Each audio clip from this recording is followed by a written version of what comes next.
Saya dengan penuh takzim berdiri dalam Dewan yang mulia ini untuk mengumumkan satu usul bahawa Dewan ini menyedari akan cabaran pertumbuhan ekonomi serta pencapaian sosioekonomi semasa pelaksanaan Rancangan Malaysia ke-10, merestui usaha kerajaan untuk meneruskan Dasar Transformasi Nasional atau DTN dalam rangka dan merencana Rancangan Malaysia ke-11 seterusnya, meluluskan pelaksanaannya bertunjangkan falsafah dasar transformasi nasional dalam ikhtiar menjadi sebuah negara maju pada tahun 2020 menurut Kertas Perintah 23 tahun 2015 serta bahawa dalam meluluskan Rancangan Malaysia ke-11, Dewan Yang Mulia ini menyuruh agar semua pihak bersama-sama dan berusaha menjayakan matlamatnya. Tuan Yang Dipertua, beberapa hari yang lalu kita baru saja meninggalkan bulan Rejab. Hari ini pula, Khamis 21 Mei jatuhnya bersamaan 3 Syakban 1436 Hijrah. Pada salah satu bulan yang mulia, sampailah masa dan ketika yang ditetapkan oleh Allah Subhanahu wa Ta'ala bahawa sebuah lagi dokumen penting, lagi bersejarah akan dipersembahkan. Seperti mana yang tercatat dalam kitab suci Al-Quran, surah Ali Imran ayat 26 dan ayat 54. Mafhumnya, naik turun atau jatuh bangun sesebuah kerajaan itu adalah dalam rahsia dan kekuasaan penuh pemilik semesta raya, bukannya di tangan makhluk.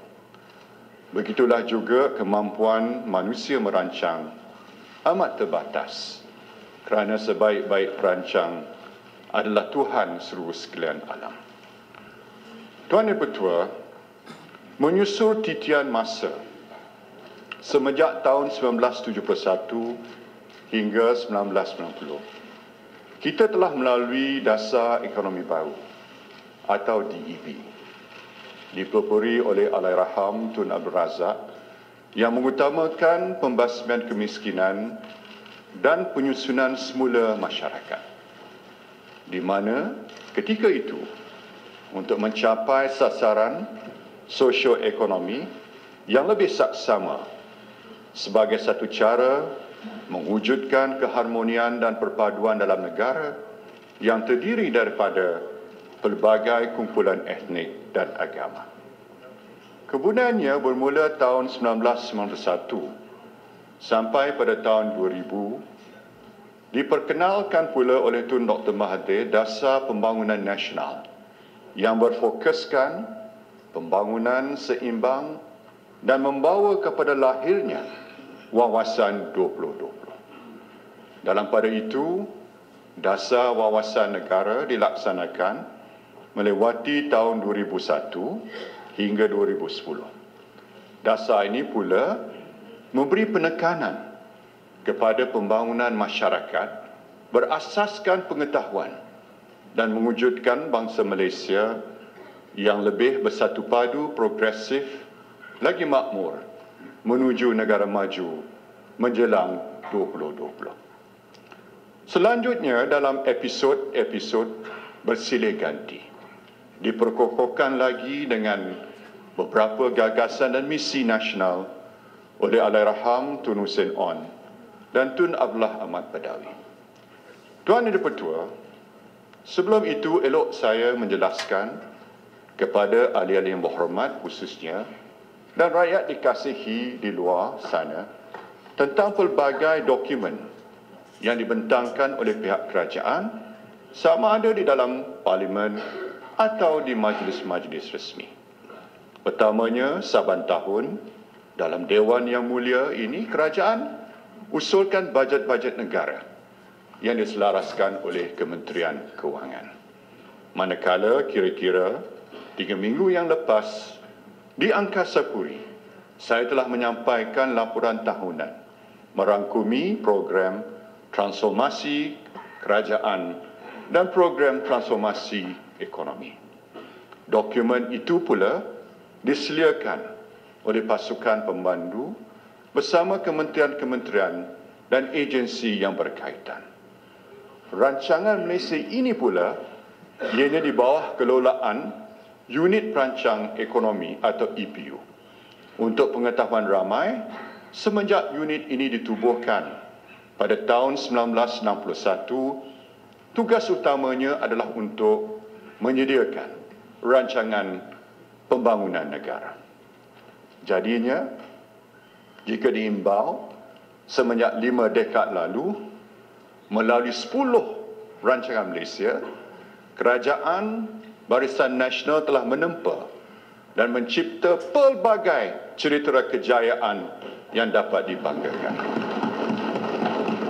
Ini bermakna, alhamdulillah, negara bertuah ini telah mencapai kemajuan yang dikagumi dan terus berada di jajaran yang betul serta kokoh. Tuan Yang Di-Pertua, di sini satu hal yang perlu difahami baik-baik bahawa kesemua dasar dan wawasan setiap satu rancangan adalah tali temali, saling kait berkait dan lengkap melengkapi antara satu sama lain secara konsisten sejak puluhan tahun yang lalu. Artinya adalah tidak benar jika sesetengah pihak menuduh kononnya dasar kerajaan hari ini terpisah daripada dasar-dasar yang sebelumnya.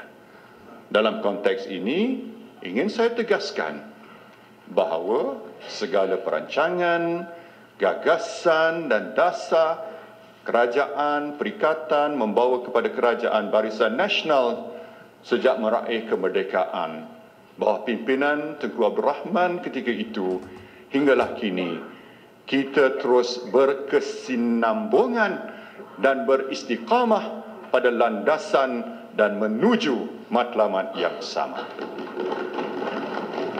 Jelasnya bertitik tolak dari rancangan Malaysia pertama yang dilaksanakan oleh pucuk pimpinan Parti Perikatan selepas Pilihan Raya Umum Malaysia yang pertama tahun 1964 hinggalah rancangan Malaysia ke-10, kita telah mampu memperolehi pelbagai nikmat kejayaan.